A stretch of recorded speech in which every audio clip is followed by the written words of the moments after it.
ఎదుర్కో. నీకు కనుక సమర్థత ఉంటే రాజకీయంగా నన్ను నేరుగా ఎదుర్కో. నేను చేసే పనితీరు, నా యొక్క సమర్థత, చిత్తశుద్ధి, అంకితభావం, సంక్షేమ పథకాల అమలు, బడుగు బలహీన వర్గాల అభివృద్ధి, సాంఘిక గిరిజన సంక్షేమం ద్వారా ఎలా చేస్తున్నామో ప్రజలందరికీ తెలుసు. దాని మీద నీకు దమ్ముంటే బహిరంగ చర్చకి రా. మీ నాన్న అధికారంలో ఉన్నప్పుడు 45,000 కోట్ల రూపాయల నిధుల్ని, ఎస్సీ ఎస్టీల సప్లాన్ నిధుల్ని దారి మళ్లించి దోపిడీ చేసి, అవినీతి చేసి, కుంభకోణాలు చేసి దిగమింగిన హీన చరిత్ర మీ నాన్నది, నీది. పేద బడుగు బలహీన వర్గాల సంపదను కొల్లగొట్టి నిలువు దోపిడీ చేసి దోచుకున్నటువంటి హీన చరిత్ర దళిత వ్యతిరేక పార్టీ కాంగ్రెస్ పార్టీ, ఈ పిల్ల కాంగ్రెస్ పార్టీ, వైఎస్ఆర్సీపీ పార్టీ. బయ్యారం గనుల్ని అప్పనంగా దోచుకున్నటువంటి దోపిడీ చరిత్ర నీ కుటుంబానికి. రాజశేఖర రెడ్డి కొడుక్కి, కూతురికి లక్షలాది ఎకరాల బయ్యారం గనులను కట్టబెట్టినటువంటి దళిత వ్యతిరేక పార్టీ తల్లి కాంగ్రెస్, పిల్ల కాంగ్రెస్. అనంతపూర్ జిల్లాలో ఉన్నటువంటి గనులన్నిటిని కూడా గాలి జనార్దన్ రెడ్డికి కట్టబెట్టి అనంతపూర్ జిల్లాలో ఉన్నటువంటి పేద ప్రజల సంపదను దోచుకున్నటువంటి పేదల పాలిటి శాపం మీ నాన్న, నీ బతుకు. ఎస్సీ కార్పొరేషన్ని మూసివేశాడు మీ నాన్న, రుణాలను కూడా ఆపివేశాడు, నిధులు దోచుకున్నాడు, భూములు లాగేసుకున్నాడు, పేద ప్రజల భూములు లాగేసుకున్నాడు, ట్రాక్టర్లతో తొక్కిచ్చాడు, లాఠీ చార్జీలు చేపించాడు, తుపాకులతో బెదిరించి పేద ప్రజల భూములన్నింటిని కూడా లాక్కునేటువంటి పేద ప్రజల పాలిట నరరూప రాక్షసులు మీరు, మీ కుటుంబం. మీది నేర చరిత్ర, దొంగల చరిత్ర, దోపిడీ చరిత్ర, భూ కబ్జాదారుల చరిత్ర. నీ కుటుంబం మొత్తం కూడా నేర చరిత్ర. నువ్వు ఇవాళ 12 కేసుల్లో, సిబిఐ కేసుల్లో ముద్దాయి అయ్యుండి 1,00,000 కోట్లు దిగబందినటువంటి రాబందువు. నీకు యలహంకలో, బెంగళూరులో 650 కోట్ల రూపాయల ఖరీదు చేసే ఇళ్లున్నాయి, విలాసవంతమైనటువంటి భవనాలున్నాయి. ఎవరి సొమ్ము ఇది? పేదల సొమ్ము కాదా అని చెప్పేసి నేను అడుగుతా ఉన్నా. పేద బడుగు బలహీన వర్గాలకు చెందవలసినటువంటి సంపద కాదా మీరు దోచుకున్నదని చెప్పేసి నేను అడుగుతా ఉన్నా. నీ పార్టీ మునిగిపోయే పార్టీ, నీ పార్టీ మునిగిపోయేటువంటి నావ. ఎవరుంటారండి మునిగిపోయే నావలో? మునిగిపోయే నావలో ఎవరన్నా ప్రయాణిస్తారా? మునిగిపోయే నావలో ప్రయాణించేటువంటి మీ ఎమ్మెల్యేలు బతికి ప్రజలకు సేవ చేయాలని చెప్పేసి ఇవాళ మా తెలుగుదేశం పార్టీ అనేటువంటి నావకొస్తూ ఉన్నారు. ప్రజా సేవ చేయటానికి, అభివృద్ధిలో భాగస్వాములు కావటానికి, ఈ ప్రగతిలో పాలు పంచుకోవటానికి నీ ఎమ్మెల్యేలందరూ కూడా మా ముఖ్యమంత్రి గౌరవనీయులు చంద్రబాబు నాయుడు గారి యొక్క నాయకత్వంలో పనిచేయడానికి వస్తున్నారు. మరొక పక్క కుల సంఘాలను ప్రోత్సహిస్తున్నావు, ముద్రగడ గారిని ప్రోత్సహిస్తున్నావు, మందకృష్ణని ప్రోత్సహిస్తున్నావు, కులాలను రెచ్చగొడుతున్నావు, కులాల మధ్య చిచ్చు పెడుతున్నావు, కులాల మధ్య ఘర్షణలు సృష్టిస్తున్నావు. ఈ రాష్ట్రాన్ని సర్వనాశనం చేయాలని చూసేటువంటి వైఎస్ఆర్సీపీ పార్టీ నాయకుడు జగన్మోహన్ రెడ్డిని ఖబర్దార్, నీ యొక్క కాటలు సాగవు. నువ్వు అడుగడుగున రాష్ట్ర అభివృద్ధిని అడ్డుకున్నావంటే ప్రజలు నిన్ను చీకొట్టి తరిమి కొడతారని చెప్పేసి ఈ సందర్భంగా నీకు హెచ్చరిస్తా ఉన్నా. మందకృష్ణను ప్రోత్సహించాల్సిన అవసరం ఏంటి నీకు? మందకృష్ణ ఎవరండి? అతను తెలంగాణవాది, తెలంగాణ కోసం పోరాడినటువంటి నాయకుడు, తెలంగాణకు చెందినటువంటి వాడు. తెలంగాణలో మాదిగలకు అతను నాయకత్వం వహించాలి.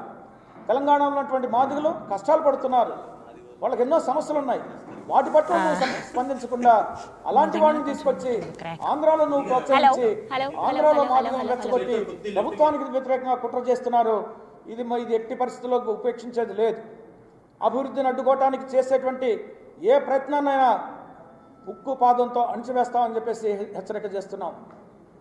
మా రాష్ట్ర అభివృద్ధి మాకు లక్ష్యం, రాష్ట్ర అభివృద్ధి మా నాయకుడి లక్ష్యం, రాష్ట్ర సంక్షేమం ఆయన యొక్క లక్ష్యం, రాష్ట్ర ప్రగతి ఆయన ధ్యేయం, రాష్ట్ర ప్రజల ప్రయోజనాలు మా పార్టీ యొక్క అత్యున్నతమైనటువంటి లక్ష్యం. ఇలాంటి వాటికి మీరు కనుక అడ్డు తగిలారా, కుల సంఘాలని ప్రోత్సహించారా, ఖబర్దార్ మీ సంగతి తెలుస్తామని చెప్పేసి ఈ సందర్భంగా నేను తెలియజేస్తా ఉన్నా. ఎవరిని కూడా ఉపేక్షించేది లేదు. ఇవాళ నన్ను రాజకీయంగా నువ్వు దెబ్బతీయటానికి, నాకున్నటువంటి ప్రతిష్టను దిగజార్చడానికి అమాయకుడైనటువంటి నా కొడుకును నువ్వు పావుగా వాడుకుంటున్నావంటే నీ అంత హీనుడు, నీ అంత దుర్మార్గుడు, నీ అంత అరాచకవాది మరొకరు ఉండరని చెప్పేసి జగన్మోహన్ రెడ్డికి నేను హెచ్చరిక చేస్తున్నా. నా శాఖ పనితీరు పట్ల నువ్వు బహిరంగ చర్చకరా, ఎక్కడికైనా సవాల్ విసురుతాను, నేను మాట్లాడతా. మేము ఆ శాఖలో ఏ విధంగా ముఖ్యమంత్రి గారి యొక్క ఆదర్శాలు, ఆశయాలు, స్కీములు ఏ విధంగా మేము అమలు చేస్తూ బడుగు బలహీన వర్గాలను ఆదుకుంటున్నామో అది నీకు చేత కాదు. రాజకీయంగా నన్ను ఎదుర్కొంటావా? నీకు దమ్ముంటే రా, నేను ఎదుర్కొంటా. అంతేగాని అమాయకుడైనటువంటి, నిర్దోషి అయినటువంటి నా కుమారుణ్ణి వాడి జీవితంతో చెలగాటను వాడుకుంటూ తప్పుడు కేసులు బనాయించడంలో నువ్వు వెనుకుండి ప్రోత్సహిస్తూ దుర్మార్గంగా, నీచంగా ప్రవర్తిస్తున్నావంటే ప్రజలు చూస్తున్నారు. ప్రజలు నిన్ను చీకొట్టేటువంటి రోజులు ఎంతో దూరం లేవని చెప్పి చూస్తున్నాం. ఏం ఫుటేజ్ చూస్తావా నువ్వు? చూపిస్తావు నీ ఛానల్లో?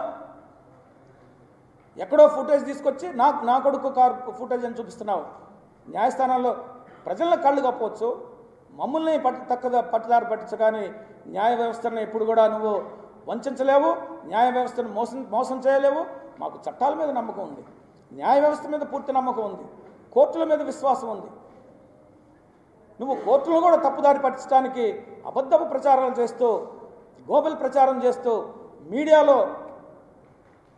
ద్వారా, నీకున్నటువంటి మీడియా ద్వారా ఒక అరాచకవాదాన్ని సృష్టిస్తూ, అబద్ధపు ప్రచారం చేస్తూ అమాయకుడైనటువంటి ఒక విద్యార్థిని, దళిత విద్యార్థి జీవితంతో నువ్వు ఆడుకుంటున్నావంటే అంత నీచ రాజకీయాలకు దిగజాల్సినటువంటి అవసరం నీకేముందని చెప్పేసి నేను జగన్మోహన్ రెడ్డిని నేరుగా ప్రశ్నిస్తా ఉన్నా. నువ్వు కావాలంటే నన్ను విమర్శించు, నా పనితీరును విమర్శించు, నా సమర్థతను విమర్శించు, నా డిపార్ట్మెంట్లో ఉన్నటువంటి పరిపాలన గురించి విమర్శించు. ఆ దమ్ము లేక నువ్వు ఎక్కడో చదువుకునే పిల్లవాడు వాడి జీవితంతో చెలగాటం, వాడి జీవితాన్ని నాశనం చేసి రాజకీయంగా నన్ను దెబ్బతీయాలని చూసేటువంటి నీ కుట్ర తిప్పికొడతాం. న్యాయస్థానంలో తప్పకుండా నా కుమారుడు నిర్దోషిగా నిరూపించబడతాడు. అప్పుడు ప్రజలు నిన్ను ఇంకా చీకొడతారు. నీ ఫుటేజీలు, నీ వార్తలు చూసి నవ్వుకుంటున్నారు. ఈ విధంగా ఒక పిల్లాడి జీవితాన్ని నాశనం చేయడానికి వైఎస్ఆర్సీపీ పార్టీ నాయకుడు ఇంత కపట నాటకం, ఇంత దుర్మార్గపు రాజకీయం, కుట్ర రాజకీయం చేస్తున్నాడంటే ప్రజల్లో నీ నేర చరిత్ర మరొకసారి నువ్వు నిరూపించుకున్నావు. ఆల్రెడీ నువ్వు నేరస్తుడివి, 12 కేసుల్లో ముద్దావి, 1,00,000 కోట్లు దిగమింగినటువంటి రాబందువి, జైల్లో ఉండటం నీకు అలవాటు, 1.5 సంవత్సరం జైల్లో ఉన్నావు. మళ్ళీ ఇప్పుడు జైలుకి వెళ్తావో నీకు తెలియదు, మళ్ళీ ఎప్పుడు నీ జీవితం జైలుతో సమాప్తం అవుతుందో తెలియదు. నీ పార్టీ మునిగిపోయే నావ. ఈ విధంగా మతి భ్రమించి గందరగోళ స్థితిలో ఉన్నటువంటి నీవు ఎక్కడో చిన్న విషయాల్లో నువ్వు వాటిని భూతద్దంలో చూపించి, జరగని విషయాలు జరిగినట్లుగా చూపించి రాజకీయంగా కక్ష సాధింపు చర్యలు చేయటం, పరువు ప్రతిష్టలను దిగజార్చడం, ఈ నీ నీచమైనటువంటి హేయమైనటువంటి రాజకీయ కుట్ర అని చెప్పేసి ఈ సందర్భంగా నేను తెలియజేస్తా ఉన్నా. మీరు చూడండి, ఎవరైనా కానీ, మేము పత్రికా విలేకరులు కానీ, ప్రజలు కానీ, మొదటి ఎఫ్ఐఆర్లో బంజారా హిల్స్లో 3వ తారీఖు నాడు మొదటి ఎఫ్ఐఆర్లో నా కుమారుడి పేరు లేదు, నా కుమారుడికి సంబంధం లేదు, నా కుమారుడిని డ్రైవర్ని చితకబాదారు అక్కడ స్థానికులు, మరలా అతని మీద కేసు పెట్టారు. దాన్ని నువ్వు లీక్ తీసుకుని నీ మీడియాలో మొత్తం మీద దాన్ని ప్రచారం చేసి పోలీసుల మీద ఒత్తిడి తీసుకొచ్చి మళ్ళీ 4వ తారీఖు ఎఫ్ఐఆర్లో మళ్ళా కొత్త ఎఫ్ఐఆర్ తయారు చేసి నా కుమారుని దోషిగా దాంట్లో చిత్రీకరించి మరొక సెక్షన్ని ఇంక్లూడ్ చేయటం, మళ్ళా మీడియా ద్వారా నువ్వు ఒత్తిడి తీసుకొచ్చి సంఘాలను రెచ్చగొట్టి మళ్ళా మరొక సెక్షన్ తీసుకురావడం అనేది నువ్వు న్యాయస్థానాలను మబ్బు పెట్టడం, న్యాయస్థానాలని తప్పుదారి పట్టించడం, తప్పుడు రుజువులు చూపించటం, నువ్వు కోర్టుల చుట్టూ తిరిగి న్యాయస్థానాలన్నా కూడా నీకు గౌరవం లేదు, చట్టాలంటే గౌరవం లేదు, రాజ్యాంగం అంటే గౌరవం లేదు. మేము రాజ్యాంగానికి లోబడినటువంటి పౌరులం, చట్టానికి విలువనిచ్చేటువంటి పౌరులం, శాసనాలను గౌరవించేటువంటి నీతి నిజాయితీ కలిగినటువంటి వాళ్ళం. నీకులాగా చట్టాలని గాలికి వదిలేసి రాజ్యాంగాలను ఉల్లంఘించి అవినీతి కుంభకోణాలతో మొత్తం వ్యవస్థను కూడా భ్రష్టు పట్టించి హత్యా రాజకీయాలు చేస్తూ, కుతంత్రపు రాజకీయాలు చేస్తూ, నేర రాజకీయాలు చేస్తూ నీ నేరపూరిత జీవితం మరొకసారి నా కుమారుడి విషయంలో బయటపడింది. తప్పకుండా నా కుమారుడు సుశీల్ నిర్దోషిగా బయటకు వస్తాడు. మీరు చూడండి, కంప్లైంట్ అమ్మ ఇచ్చిన కంప్లైంట్లో ఏమీ లేదండి. కంప్లైంట్లో అమ్మ ఇచ్చినటువంటి కంప్లైంట్లో నన్ను చెయ్యి పట్టుకుని లాగాడని మాత్రం కంప్లైంట్ ఇచ్చింది. లాగడానికి ప్రయత్నం చేశాడని ఉంది. అసలు ఆ అమ్మాయి ఎవరో తెలియదు, ఆ ఫుటేజ్లో ఆ కారు ఎవరో తెలియదు, ఆ అమ్మాయి ఎవరో తెలియదు.